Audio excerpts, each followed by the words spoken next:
Welcome to the Two Geeks and a Microphone podcast, your one-stop shop for television, movie, video games, comic books, book reviews, and more. Now, without further ado, here's Steven and Mike.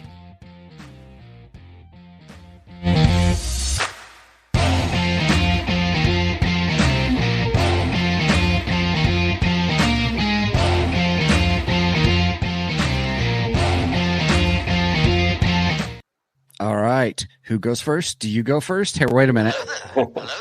Hello. Talk first. I talk first. There we have it, everybody. The official. Yeah, Mike is normally on those.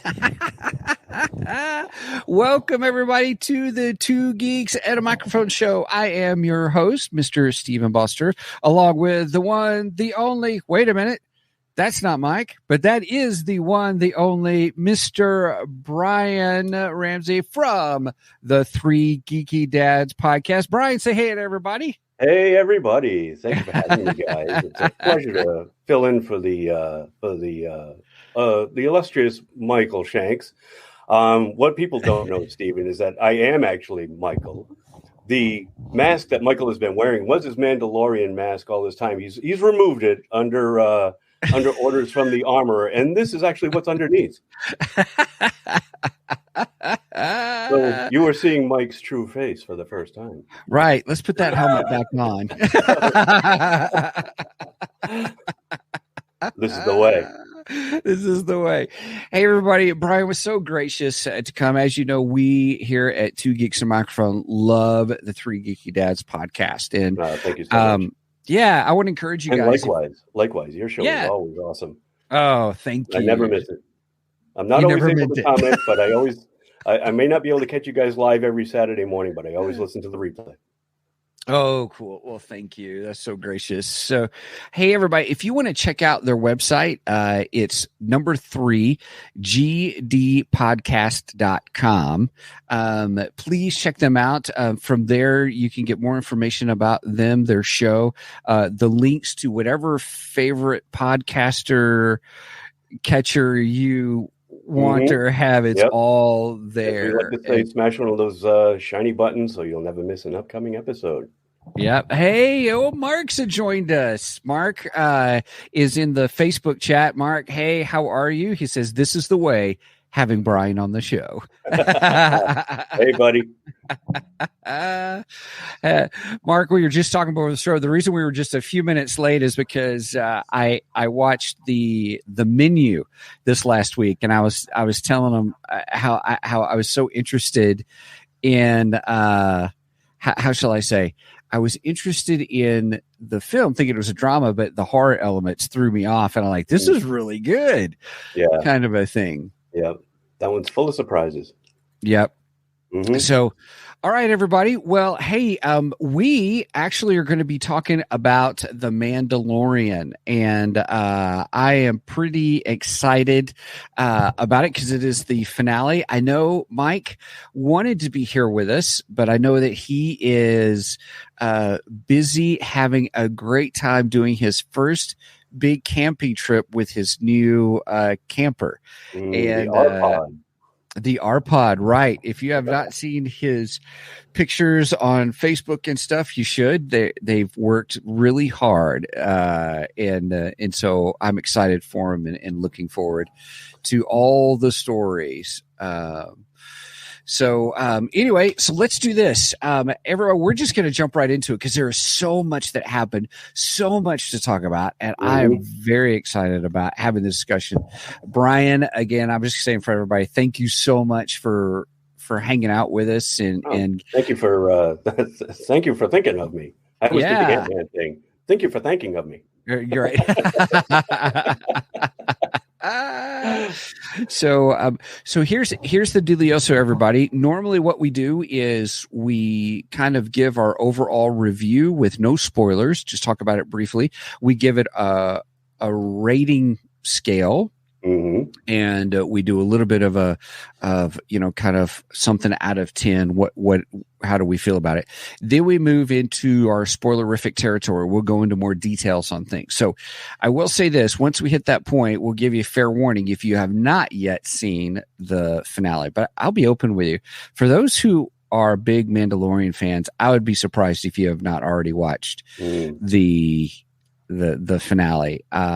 I could not wait. I almost stayed up late just to see it. Gosh, that would have been 4 a.m. your time when it releases? It is, yeah. I can't stay up that late, and I don't want to get up that early.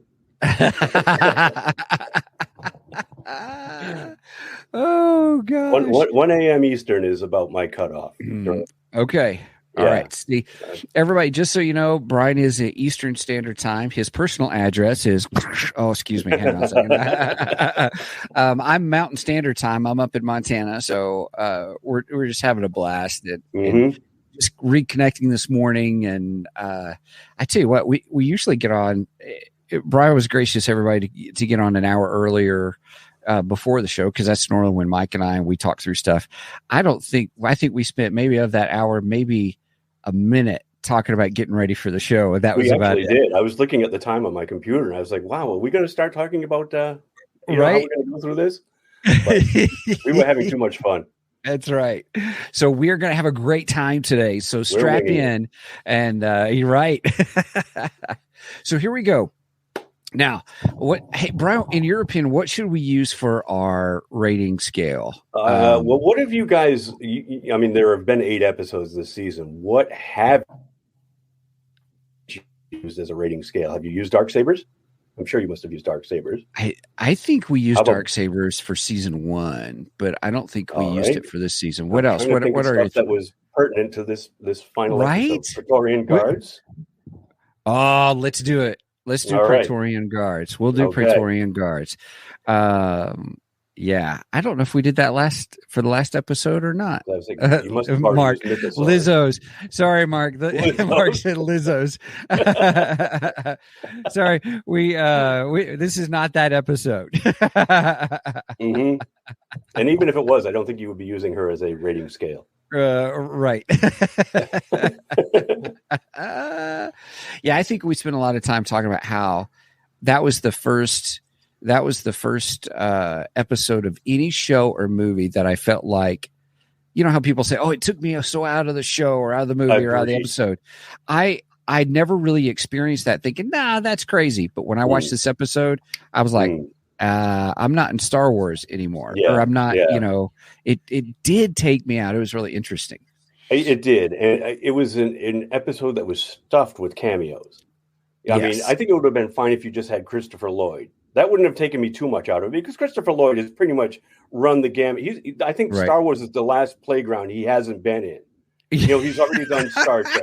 He's Back to the Future. Right. He's pretty much been in every large sci-fi franchise except for Star Wars. So it's about time. I mean, the guy's got to be pushing 90, right? Oh, I know. So we got to get Christopher Lloyd in here somehow. And that wouldn't have taken me out. I would have been like, yes, it's about time Christopher Lloyd made his way over to the Star Wars universe. Right. But with Jack Black and Lizzo in that episode too, it's just like already overstuffed. Yeah. And unfortunately it was. Yeah. It took me out of the episode a little bit too. Right. Oh, here's Brenda. Brenda says, good morning. Good morning, Brenda. I assume it's you and Mike together, watching through your phone and stuff. So, hey, hope you guys are having a great time and all. So, absolutely. Here is let's talk about, let's just go dark. No, Praetorian Guards. Here we go. Praetorian Guards. Would you like to go first, since you're the honored guest? Sure. Okay. I think I'm going to give this one a solid 5 Praetorian Guards. This episode did not. One thing, maybe 4.75. I'll knock down a little. Okay, go ahead. Do it out of 10. Let's do it out of 10. Out of 10 instead of 5. Let's try that. It's a solid 9.75. 9.7. 9.75. We went to the 10 because I kept doing the point something. So let's just do it. I'm just knocking a little bit off, just for one reason I'll get to in a little bit. Okay, great. I am looking forward to hearing that. Okay. All right. I think for me, I would give it a great 9 out of 10. So 9. I won't go 9.75. I won't go 10. I enjoyed it. There's a couple of things about it, but in all openness, it's just nitpicking. And that's what mine is too. It's nitpicky stuff. Yeah. And I tell you what, I thoroughly enjoyed this finale for what it was.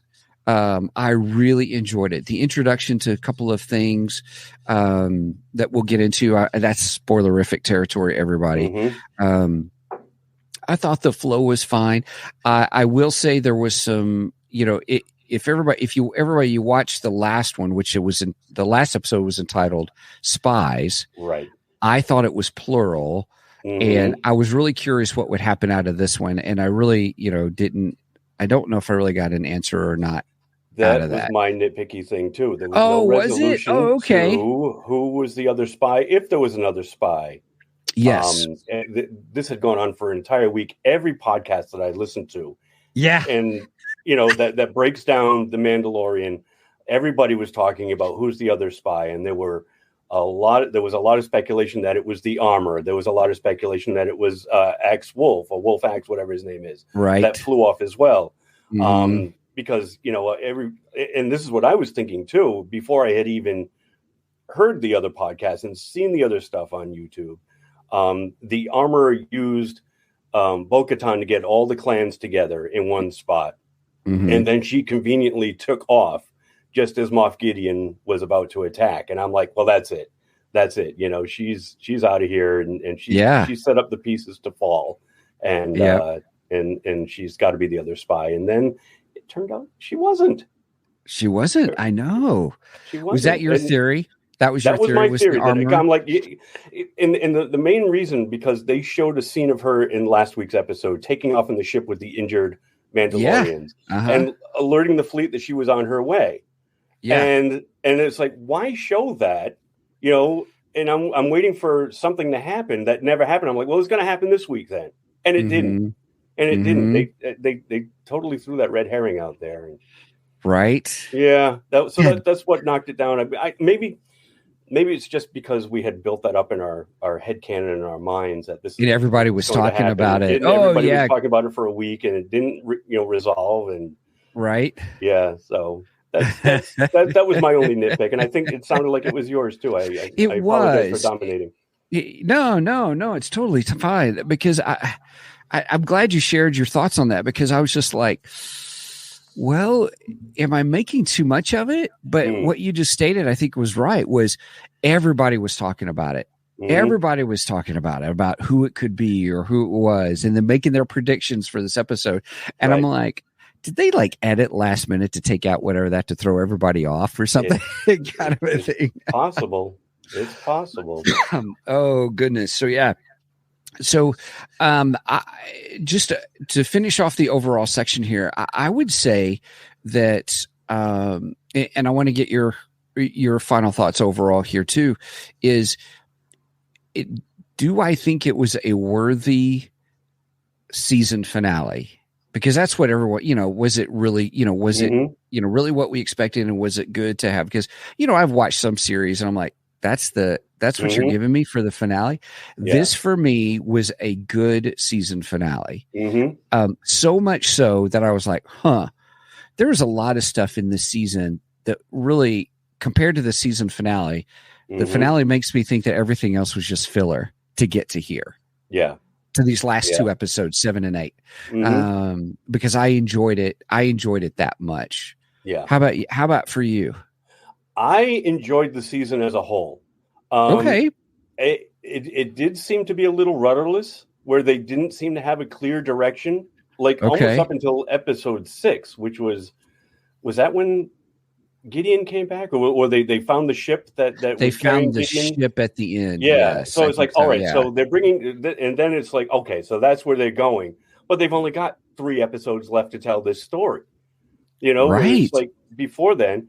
And he wasn't being the bounty hunter that we came to know and love.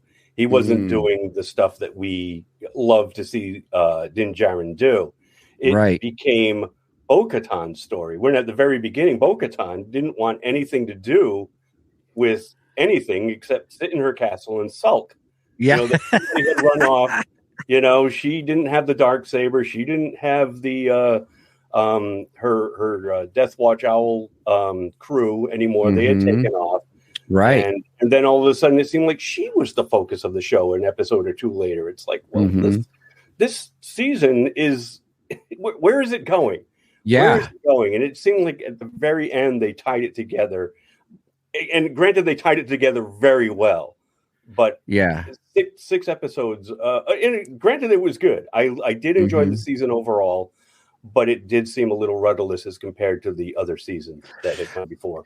Yeah, that's insightful because when we were on the Road Warrior ship on Mandalore, I love calling it the Road Warrior. You know, they had that big old ship. You know, and I love that kind of ice skiff. Yes, yeah, it was great. Yeah, that was cool. I would have loved to see more of that. Yeah, in all openness, I thought those guys probably were the spies because how do you survive on there not knowing that base is there or you know, kind of a thing. But anyway, one of the things that happened on that ship that would cause me to think the same thing as you as is this Bo-Katan story was when it was a great moment. It all opened. It was a great, I really enjoyed it where, you know, and to play on your Brian, my song is not yet written, Ramsey kind of a thing, which I love that, by the way. Everybody, for those who are listening, we're on the live shows, we're on video, and Brian put his name out, Three GDs, Three Geeky Dads. Brian, quote, my song is not yet written, and quote, Ramsey on his name title. So I would say that at that moment where Din Djarin tells her that your song is not yet written and I will follow you. I thought it is. Yeah. Until it is. And I thought, oh, interesting. And so I thought, well, maybe they're setting up for something. You know, they're using these to set up for something else, or, you know, they're getting everything interconnected. I may ask your opinion on that here in a little bit at the end, maybe at the end of the show, if I remember, just about should Star Wars be interconnected like how Marvel has done? I want to save that for later because I really want to get into the episode and stuff, but I've had wonders about that, if that should be the case or not. All right. So with that, hey everybody, we're going to, we're already 15 minutes in. Holy cow. This is great. There's a lot to talk about. I know. We are going to go into spoilerific territory. And so I just want to give you a heads up real quick. So anything from here on out, if you have not seen it, I just want to encourage you to come back and listen later. So here we go. There's our spoilerific sound for you. We're moving into spoilers. So, all right. So, Brian, we're not going to go sequential, everybody, or from beginning to end through the episode. I really want us to talk about what our favorite parts are. And I'd love to hear from you guys as well. Hey, I know Derpy Entertainment, I see you in the chats. Sorry, I'm trying to do chats at the same time. So real quick, here's what Derpy says. You know, I love the season finale, but my analysis of season 3 compared to 1 and 2 was Nickelodeon's Doug season 1 and 2. And then there's season 3 Disney Doug. I have not seen season 1, 2, or 3 of Doug, but I do know what you're referencing. So those of you out there who know what he's saying, you'll probably I am aware of Doug. I didn't realize that there was a Nickelodeon and a Disney Doug. Right? Interesting. All right. So here we go. Brian, what was your favorite part in this episode? I really liked seeing R5 get his moment to shine finally. I really did. You know what? I probably should have worn. I have an R5D4 T-shirt that's done up in the style of the AC/DC logo, and underneath it says "Bad Motivator." And I should have wore that. That's awesome. I should have wore that instead, but I dug out my "This Is the Way" T-shirt. But no, I do like how R5 got his moment to shine instead of being the little cowardly droid, with faulty wiring and whatnot. Right. He got right out there in the base, and the mouse droids discovering him, and the little sirens going off. Right. I thought that was cool. I loved. This was almost like a callback to the prequel movies with the shield doors that he was unlocking one by one. as the new Death Troopers in their Mandalorian or Beskar armor. The Beskar armor, yeah. We're waiting. What 2 by 2 as the doors were there. They're waiting for Din Djarin to work his way through so they can mess them up, and it didn't happen. Didn't mess them all up, and that was a great scene. I loved that whole thing. Intermixed with that little bit of comedy. Cutting back to R5, it kind of broke up the tension of it, but it was still an awesome part of the show. Yeah, I loved it where it showed how those little Imperial droids. Did you notice that, or the mouse droids? Yeah, sorry, good call. Yeah, where when he started flying off, one of them, one of the mouse droids just went off the edge. Yeah. Yeah. Well, I was kind of waiting for him to do the same thing that R2-D2 did back in the day with the battle droids when he squirted the oil and then took off, so everything caught on fire. I was waiting. That would have been cool, but he didn't. And it's kind of good. I mean, I like that it was comedy, but I don't like recycling the same joke, even though in my mind that's where I thought it was going to go. Right. So it was just cool that he did what he did and he got out of there and they didn't catch him. So it was nice. So let's call that the hall.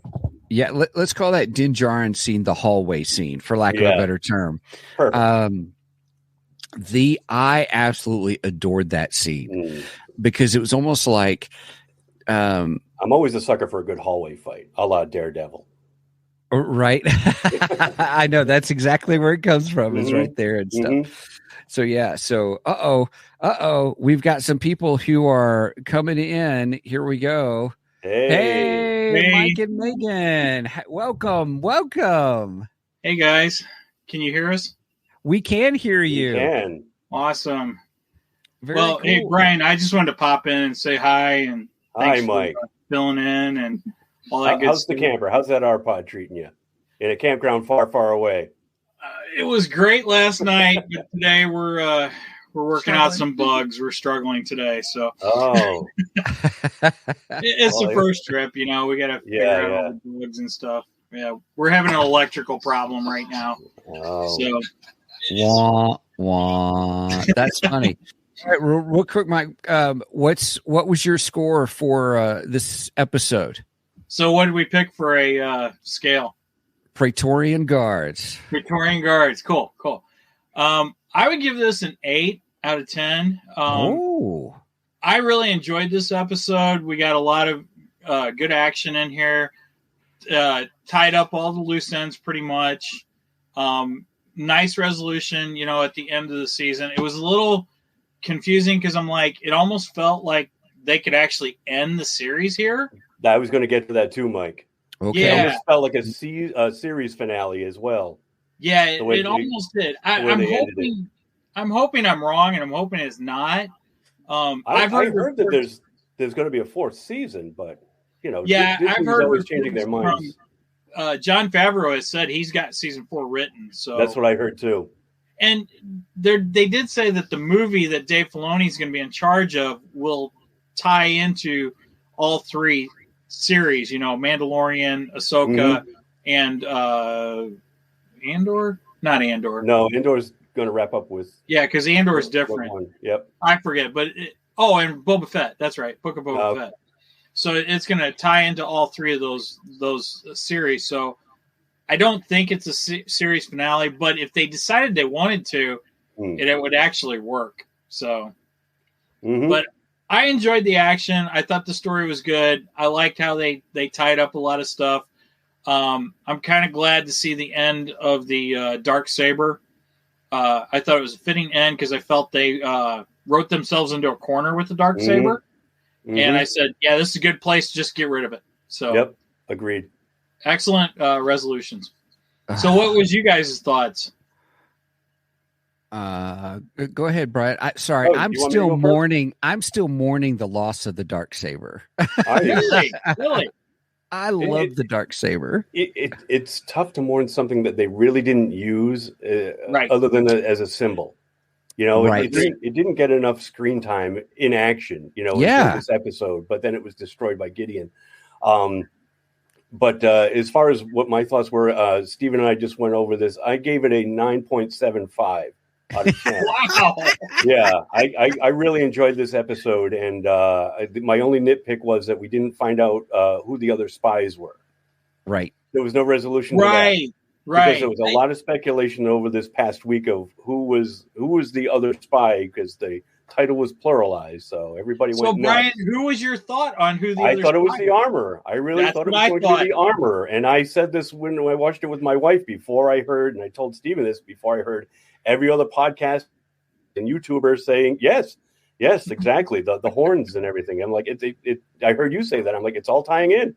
It's got to be her. You know, she set up the pieces to fall, and she took off before the attack happened, and then nothing. So that was my I had that all built up in my head, and I think that's the only reason I knocked it down 1/4 point. Now, I got to say, when I was thinking that it was the armorer, after I had said that, I saw a YouTube video of a little girl meeting with the actress that plays the armorer. Emily Swallow. Yep. Yeah. Mm-hmm. Yeah. Excellent actress, by the way. She is, and I love her as the armorer. She's so good. Mm-hmm. But she was meeting with the little girl. I think it was at Star Wars Celebration. And this little girl was so excited to meet the armorer. And she even let her hold the hammer and all this stuff.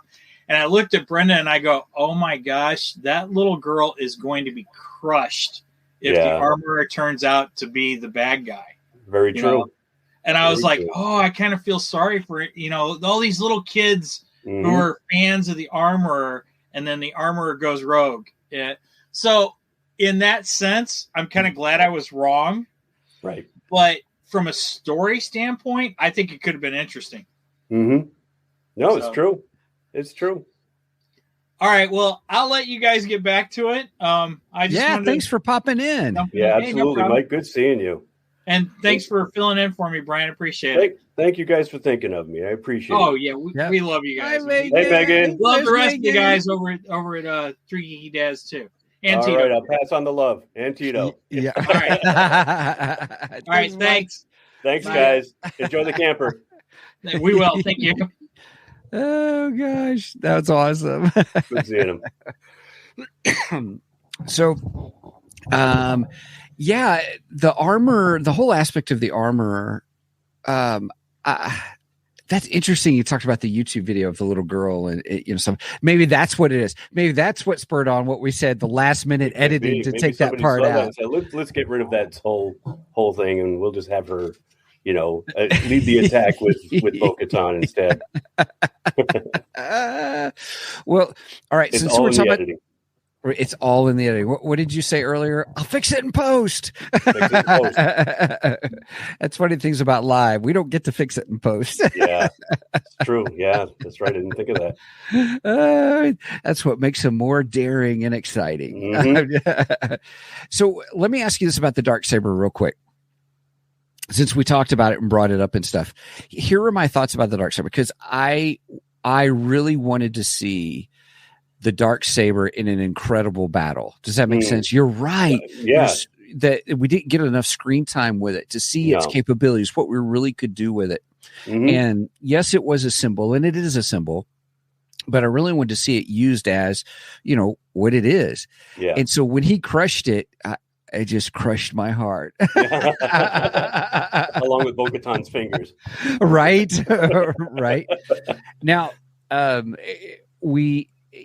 you've seen, I would assume we talked about this briefly, but about the Ahsoka trailer. Right. And so there was the phrase, well, maybe it's time to start or have a new beginning or start again or start fresh or something. I can't think. But that droid, if I remember right, that droid is from Rebels, from the animated show, but he knows the schematics for every lightsaber, right? Which droid are you talking about? So in the Ahsoka trailer, there was the droid that said maybe it's time for a new beginning or a new start or something. Oh, the one that's got David Tennant's voice.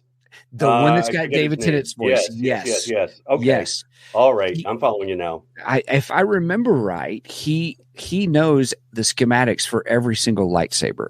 You might be right. So will he be able to recreate a new Darksaber? Will he be able to create a new Darksaber? I don't see why not. That helped my grieving heart. Yeah. I don't really know the background of the Darksaber. I didn't watch all of the Clone Wars, where I guess the Darksaber story originated. Mm-hmm. I did see it pop up in Rebels with Sabine. What did it? Yes, it did. And obviously in this story now it carries through because when Moff Gideon first showed up at the very end of season 1 and he cut his way out of the TIE fighter with the Darksaber, I was like, that's awesome. I know that weapon. Right. It was really cool, but it's become more of a MacGuffin. Than an actual weapon. It's a means to further the story. It's something for everybody to chase. And you're right. And I said it too. It was nice to see it in action for the little bit that we got to see Bo-Katan wield it in this episode. Mm-hmm. But I would have liked to have seen more of it, other than using it to cut their way out of a situation. It almost became like their sonic screwdriver.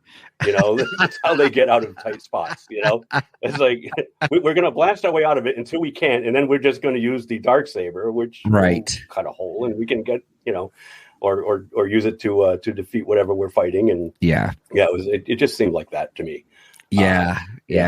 I want to see more. That's true. Yeah, everybody, what you're experiencing is a counseling session where truth teller Brein Ramsey is helping Stephen have to come to terms with his grief. And now I know why you want to keep this an hour, because you don't want to be overbilled. Well played.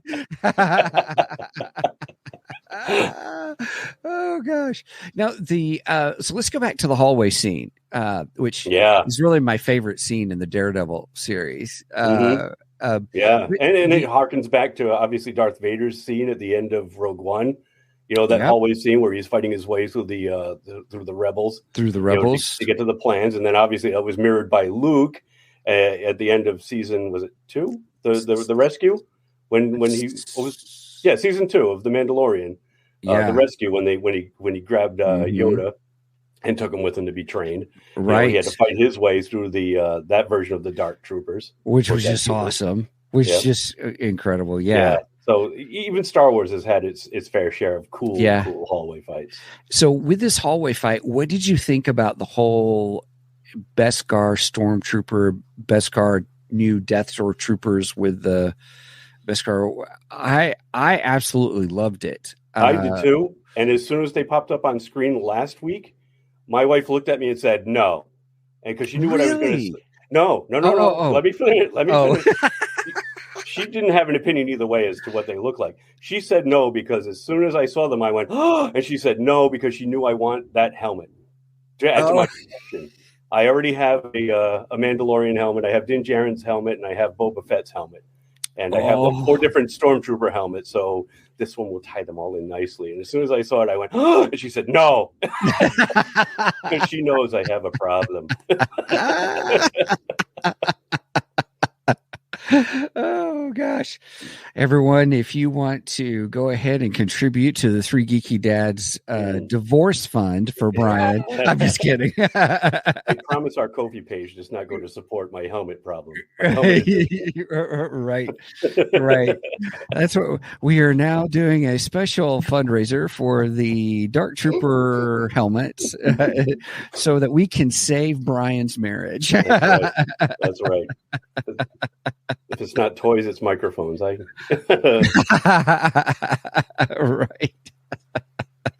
Oh my goodness. So I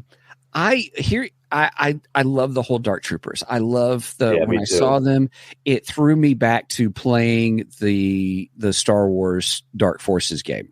Yeah. When they first came in. And I was like, "Oh, this is so exciting," because I just love that concept. And now to see it and then see it as Stormtroopers was one thing. Beskar armor Stormtroopers. And that battle was just so frenetic, so much action going on. It was almost too much to take in because I was just like, agreed. Okay. And it definitely had a lot of like, I need to pause this. I need to see exactly what's happening on that screen. Right.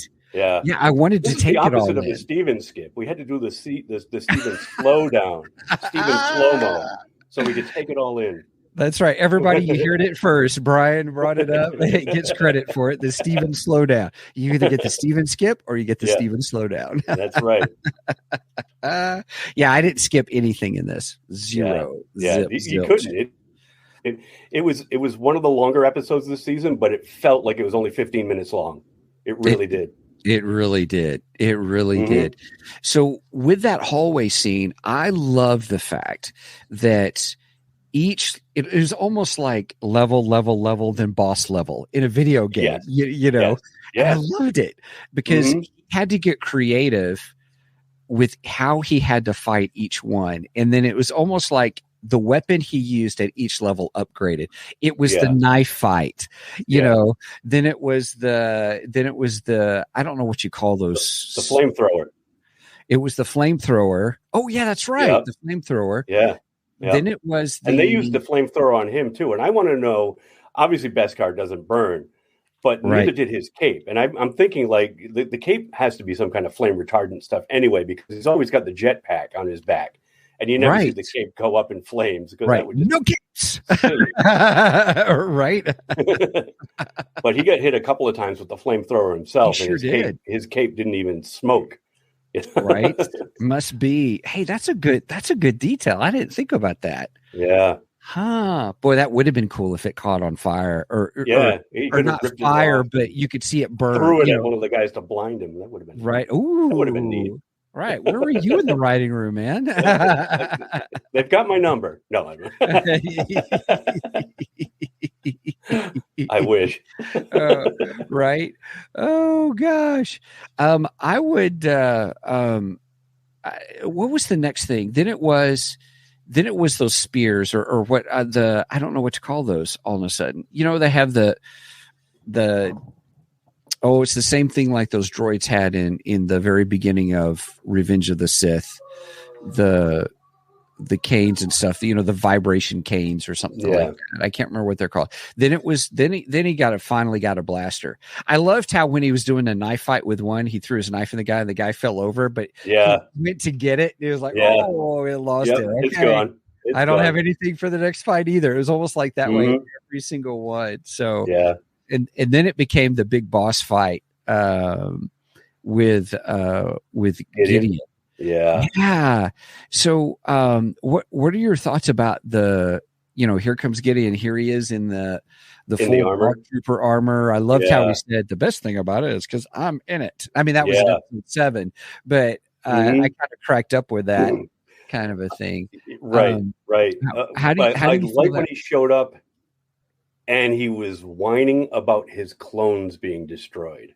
Yes. And he said those clones were near perfect. They just needed one thing, and that was that they would be able to use the Force. Which is now we know why he was experimenting on Grogu, going all the way back to season 1, you know, where he was trying to extract I hate to say it, the midichlorians or whatever from, you know, from Grogu's blood and incorporate that into his clones. So and now we know also like where why he was promoting the loss of his clones. Right. After he said that clones weren't his thing, that was Hux's thing. Right. Remember at the beginning of last week's episode when they had the Shadow Council and it was it was Hux, but it wasn't the Hux that we know from the sequel trilogy.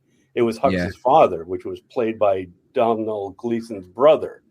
Yes. So it was even keeping that in the family. So that's interesting. I don't think I caught that was his brother playing that part. I read that afterwards. Did you? Okay. When I watched the episode last week, I was like, they just called him Hux. I'm like, but that's not what's his name, you know. And then later on, I don't know if I caught it in the credits. It said Gleeson, but it wasn't Domhnall's name. It was something else. Yeah. And I read online that was his brother playing him. Okay. So his brother's playing his father. He keeps it all in the family. Something like that, right? That's interesting. I did think that was interesting. I thought that was just in the Shadow Council. I saw that whole thing as a big move. Yeah. Just a very big political move kind of thing. It was. Yeah. It was showing that the former empire had been splintered, but they're still in their own way trying to get control back, and you can see the beginning of what would become the First Order, I guess. Right. Oh, here's Brendan Mike saying, did you notice he didn't have his mustache? No, I didn't notice. No, didn't notice. I know. Interesting. So with okay, here's the what if Brenda brings up, or Mike brings up, and this is the next thing I was going to ask you. What if it was one of his clones? There is a rumor out there saying that the one that got burned up in the suit was not the original Gideon. Well, have you heard that? I didn't even know. I didn't even think of that. That some people are saying that was just that was just one of the clones and stuff. And that the real Gideon is still out there to show up later on. I kind of like that because I do love Giancarlo Esposito, and my goodness, he's such an awesome actor. He plays a brilliant bad guy in anything. He does. Be it Breaking Bad, be it this. He's just awesome to watch. And if there is more Mandalorian coming down, if there is a season 4 that has been written and will be produced, I would love to see more Gideon pop up. Okay. Absolutely. Yeah. I will say this. I mean, how many times has Gideon returned? Right? How many times have he gotten blown up though? That actor, how many times has he been blown up? Oh, I know. That's true. That's right. That happened to him in Breaking Bad. Right? Which is just a great scene. I have not watched the show. I have seen that clip. It's a very gory scene. Yeah. They say we think he's still alive, didn't see a body. Right? No body, no crime. Right. Here's my thoughts. I'm okay if it was one of his clones. I'm okay with that. I'm also okay if in season 4 they bring him back because he's just a great arch nemesis. You know what I mean? You know how all of it, like Batman has the Joker, Superman has Lex Luthor. There's always that arch nemesis kind of a thing. And I thought that's right. Everybody has to have an arch villain. Yeah, Luke-headed Starth. All right, who happened to be his father, but he kissed his sister, not his brother. But I would say this. I'm okay if they don't. You remember how you and Mike were talking about how this was it could have been a series finale.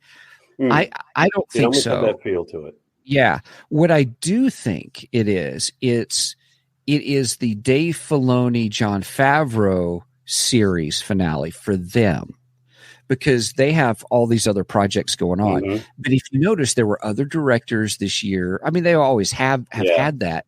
Yeah. But I think they were doing kind of some training wheel stuff, which now, based upon your comment of where you were saying, hey, it seemed like they were kind of rudderless a little bit. I wonder if that's because they had different people doing different things to kind of take over for the next season. Well, if you look, I think it was still written by Filoni and even though they had other people directing it, so they originally had the story, it's just other people that had directed that story. But directors have their own input as well. But ultimately it has to come down to their say-so because they're the executive producers on this thing. They know what they want to do and what they're ultimately leading up to. So, good call. But, I don't know if it had anything to do with the directors because the directors that they used had been with them from the beginning, so it's not like they're brand new to the show either. A lot of them I noticed was done by that, was it Famuyima? I'm butchering his name, but he's been directing from season 1 along with Dallas Bryce Howard. And Yep. She's been doing it. She's actually a pretty good director. She's a very good director. Yeah. She's got her father to lean on, so right? He's no slouch either. Ron Howard has made some amazing movies. That he has. Did he do Cocoon? He did. Yeah. He did. Flash, Cocoon, Apollo 11. Ton of other stuff that I can't think of right now because I'm in Star Wars mode. Right. I will say this. It's always great to have you when you're in the chat on our episodes when we go live and stuff. It's always fun because you're always like, oh, there's our Tito. Yeah. Sometimes my fingers can't keep up with you guys, though. By the time I finally get to hit that enter button, you guys are off like 2 more sentences ahead of me. You know, Right. and my comment comes in, and it's like, well, okay. Right. Yeah, that does happen. Yeah. It's a few moments delay between when we're talking live, but well, by I'm the a time slow the typist chat to comes begin through, with too, so yeah. I hit the backspace more than anything because of all the typos. Right. I do that too. I can type 90 words a minute. Yeah, you won't understand a word, but I can do it. Well, but really, what you're hearing on the keys as I'm typing, it sounds like 90 words a minute, but that's just me hitting the back button all the time. Yeah, exactly. And then you get it, and I hope you like Klingon because that's what it came out as. Right. So with going back to Gideon being the arch villain, I'm looking forward to season 4 being the let's get back to the bounty hunter adventures. And that's what I heard going to do.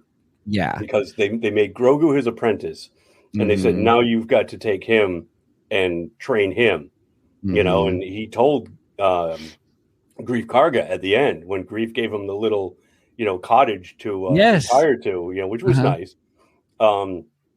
You know, he said, you know, I'm a bounty hunter, you know, and I want to continue. And he says, well, here's a place you can go to when you guys aren't having your adventures. So there you go. He's got his little base to come back to, and you know, a little place to call home finally. Right. So play with the frogs in the front yard. And well, that was going to be my next question for you. How long do you think that frog lived? I know. That's why I cut away. All right. Fade to black. He's hungry. Yeah. We've already had enough violence in this episode. Right. We can't take anymore. It's a kid show. I'm just kidding. We're on Disney Plus. You can devour a live frog on TV. Oh gosh. Were there anything else about this episode that you just thoroughly enjoyed and that you were like, this is really nice for Star Wars story? I loved it because it was like nonstop action from beginning to end. I mean, this episode picked up right where the last episode left off, with them in the base and on the run from the Death Troopers or the Dark Troopers, whatever they're called. And my second favorite was when is it X made it up to the ship to the cruiser, and it was just getting pounded, and he decided, all right, I'm just going to bring it down. And he brings that thing down right on top of Gideon. You know, that was awesome. That was awesome. It was. Shades of the Executor crashing into the Death Star, you know? Oh, right. Good call. What a great callback. Yeah. And I think the special effects were just fabulous for this episode. You know, when you got Disney's money, you know that they're not going to skimp on much. Right. Well, I think they skipped on a lot of stuff in the show. Yeah, that's true. Yeah. I will say I thought that they probably skimped on some episodes to save money for this episode. You know what I mean? You might be right, which is why that they had some quieter, you know, because they knew that the final 2 episodes were going to be big, spectacular. Right. Oh, here we go. Here's Mark. Mark says Grogu tortures animals. One sign of an upcoming serial killer. Does he also wet his bed? Mark, there you go. Well, you can do a real quick, fast drawing of Grogu, the serial killer. Yeah. He will, too. He'll have Grogu in a Jason mask in 5 minutes. Right. For listeners on the show, if you're not familiar, Mark is just an incredible artist. He's got his Werewolf with a Chainsaw comic series, and just a great individual to talk to about horror movies and those kinds of things. So that's what we're referencing. And yeah, Mark, love it. Appreciate it. Awesome. Mark and I were hanging out last night. We watched Silver Bullet, the werewolf movies. Stephen King. Yeah. Favorite. Right. There he goes. Mark responds back. Here's what he said, everybody. Season 4 could take a dark turn. Oh gosh. So, oh my goodness. So then I think for me, one of my second favorite part, in all openness, was that big battle scene where all of a sudden you see, here comes the Beskar troopers coming, and then as they're, how shall I say, the Mandalorians were all with their jetpacks coming down on them, and then here comes Bo-Katan with the Darksaber. I tell you, I love the Darksaber, everybody. I know. And just in that style of coming down, it's about to get real, you know. Yep. And the armor was right next to her with her hammer and tongs, getting ready to wail on people. Yeah. Yep. I'm like, yeah, this is Star Wars. This is Star Wars right here. Yeah. You know, so I enjoyed that when the ship came down, when X brought the ship down and stuff. That was just that was great. And it was just, this was just good. When I imagine Star Wars, this episode is what I imagine. This is probably one for me for the books that I would go back and watch again. I don't know about episode 7, because really they are really one episode together when you really think about it. Because it was such an interesting cliffhanger, you know, at the end of, 7, that I was like, well, I wonder if it's one of those where there's really one episode, but they split it into 2 parts, because it wasn't like a full episode length, I don't think. Was it 40 minutes, comparatively speaking? The one before was like 46 or something like that. Something like that, yeah. Yeah. Yep. And I don't know. I'm sorry, everybody. I'm so used to the growing up an hour TV show, even though there may be 30 minutes of commercials now that I think about it. But not quite, but it felt like it. It did. Yeah.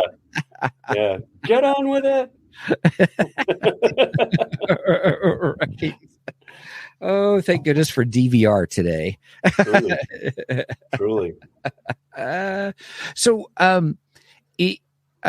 in your mind, where does this rank in the seasons of The Mandalorian? Just apples to apples. In the seasons of Mandalorian, where would you rank this? Is this one episode or the entire season? I would say the entire season. Let's go with the entire season since we're comparing seasons. Is it your favorite season? Oh, look at that, everybody. No, it's not my favorite season.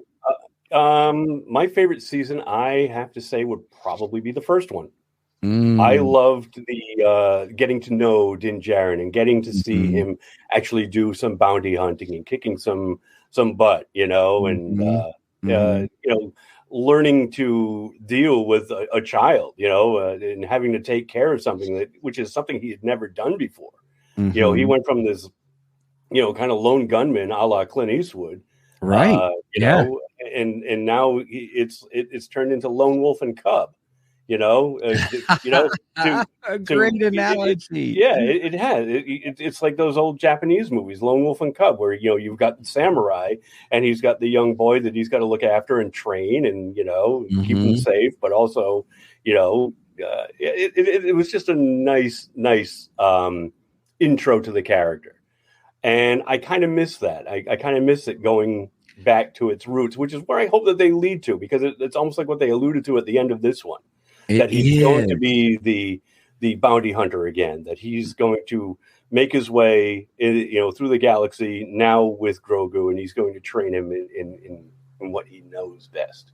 Yeah, just making his way in the universe. That's right. To paraphrase another Mandalorian, or is he a Mandalorian? Well, Boba Fett anyway. Right. I'll say this. Father's chain code. Right. All right. Now that you mentioned Lone Wolf and Cub, I could totally see that being season 4. Totally. Now that you've mentioned that, I'll give you credit on that one. You called that, because that would be the direction they go. Plus, remember I guess it was season 2, the one with Ahsoka, and she had the big battle with the Grand Admiral Thrawn's person. And that was such space western / Japanese, samurai kind of style. Yep. And very Akira Kurosawa. Yes. That That would be good to see. I think I would really enjoy that if that's what they did. Mm-hmm. So this is kind of fun, everybody. We're already talking about season 4 predictions. See that? And See that? So this season couldn't have been all that bad. We're looking forward to more. Right? That's right. I do agree with you. I think season 1 is the best. Season 2 is fine, and season 3 I really enjoyed. Mm-hmm. Overall, I really enjoyed it. But the whole it felt like season 3 was no longer the Mandalorian, and what we referenced earlier. Agreed. About or which Mandalorian are they referencing? Which Mandalorian? You know, I'm like, no, let's not play that game. Let's not do that. Yeah. Because you've set it up as Din Djarin as I didn't like Mandalorian. That either. So right. The whole lone wolf and cub thing, boy, you've really got me on that one. I think that's where we're headed. I think it would just be fabulous. Mm-hmm. Mm-hmm. I hope we get more of it. I do. So yeah. All right, Brian, we're running up on the 1 hour mark. We are. And it went quick. It sure did, actually. This hour went almost as fast as the episode of The Mandalorian that we're talking about. Seems to go by in just 15 minutes. Right. So let me ask you, any final thoughts? Any final thoughts about just The Mandalorian, not only just this episode, but the season and the series? Any final thoughts that you have? Final thoughts is I am going to rewatch all of it. I have already. As a matter of fact, this episode I've already watched 2.5 times. I tried to rewatch it last night to keep it fresh in my mind, but it was after I had gotten back from Mark's house and we had watched the horror movie. Right. And it was late, and I immediately fell asleep as soon as I put the TV on. Okay. Found myself, it was like 1:30, and the TV had gone to black, and I was like, well, I guess I'm going to bed then, and I'll just have to wing it in the morning. Yeah, it's all good. But no, I love the series. I love the way that Favreau and Filoni have been steering the ship, and I know they have a clear direction, and I trust them to tie everything up because the latest word is that we're going to get a movie that's going to tie all of the Disney shows together. Mandalorian, Boba Fett, and as Mike said, Ahsoka, which is coming down at the sometime in the summer, right? End of the summer? August, I think. Yeah, I August. think it starts in August. So we've only got a few months to wait for that. So a lot of good stuff coming down the pipe that I'm really anxious for. So yeah, same here. Yeah, the Mandalorian is awesome. Like I said, rewatched it a bunch of times, and I will continue to. Yep. I am a big space Western fan. Agreed. I love Firefly is my favorite, to be honest with you. Yep. I like how Serenity kind of tied it all up. The movie tied it all up and stuff, but I still wanted more. I even bought the comic book where you got the Shepherd story. I don't have that one. Oh, it's really good. It's really good. Yeah. I'll have to seek that out. Yeah, it's worth reading. It really is how they set it up because anyway, that's a whole nother episode. But anyway, space westerns. See, I almost nerded out on that. Yeah. That'll be next week's episode. We'll talk Firefly. Right. Right. So, Brenda says Nathan Fillion is great. In anything is great. Agreed. But I've loved pretty much everything he's done.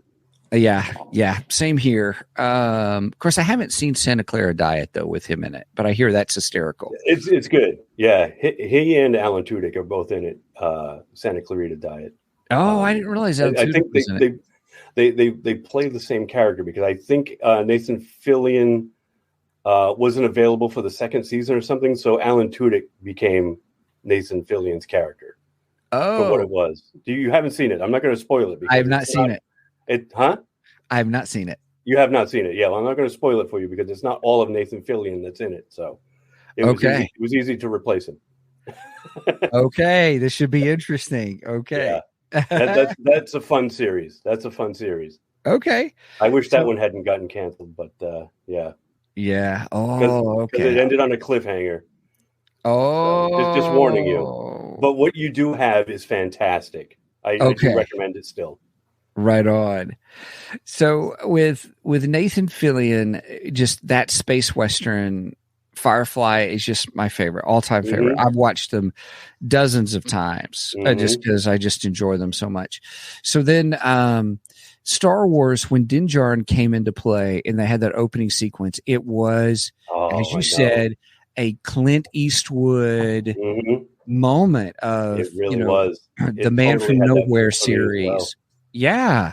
Yep. Yeah. And I'm like, I'm going to like this. Me too. But when I look at season 3, I'm like, this is not the space Western that we started with. Yeah. It's become more of the space opera that Star Wars evolved into. Well stated. Yeah. Yes. Yeah. So I am looking forward to a season 4 if that's the direction they go. Now I'm totally going to use your analogy of Lone Wolf and Cub from here on out. Because that's really, I do think that's what we're going to get. Yeah. I hope so. I like that. Yeah, very much so. Well, hey, everybody. We are at our hour mark. Man, I hope you guys have enjoyed the show. Brian, always a pleasure. It went by so fast. Again, this was great. Thank you guys for thinking of me when Mike said that he was going camping, and he reached out to me to fill in for him. I was touched. I said, that's great for thinking of me. So thank you. I always have a ball talking to you guys. Oh yeah, it's always a lot of fun, and everybody, if you have not checked out the Three Geeky Dads, you can find them on every single podcast catcher platform. Please look for them. You can actually just do a search, just Three Geeky Dads, and just find them, add them to the list. Very fun, very knowledgeable, great insights and opinions that they give on the show, and just a lot of hoopla that goes on too, and a lot of creativity.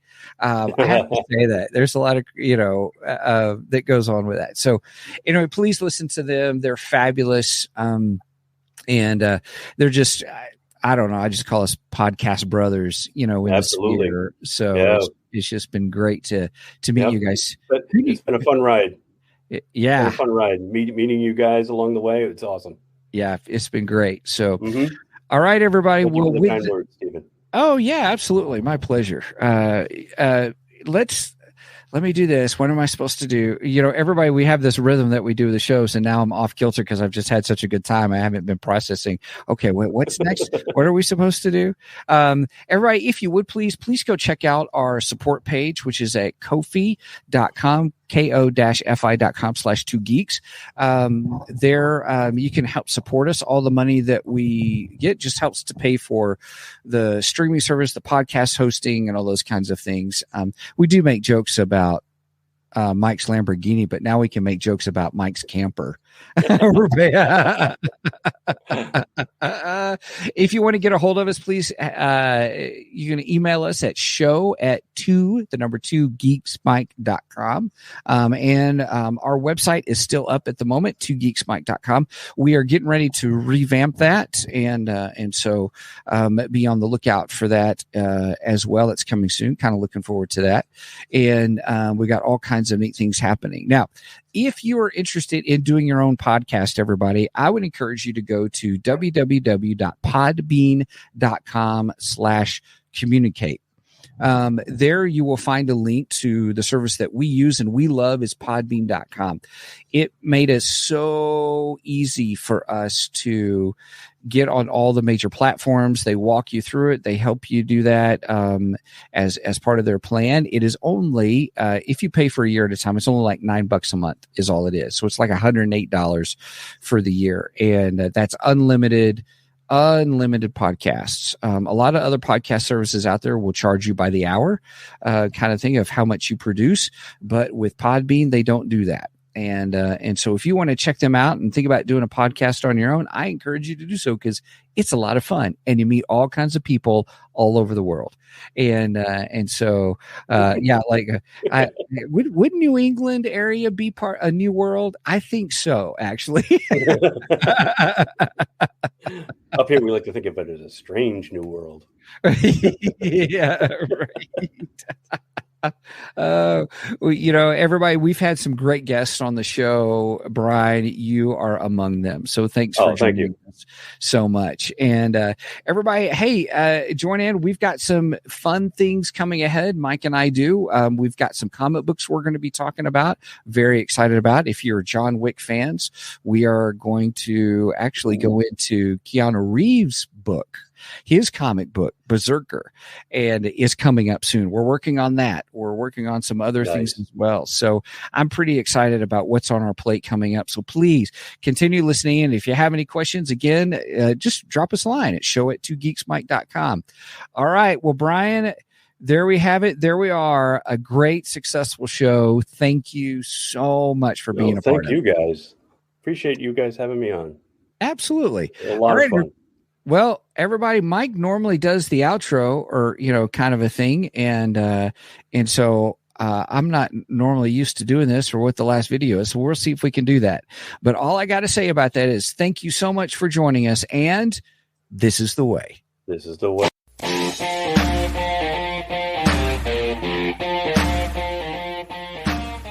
Thank you for joining us today on the Two Geeks and a Microphone podcast. Tune in next week when we will have more news and reviews. Until then, may the force be with you.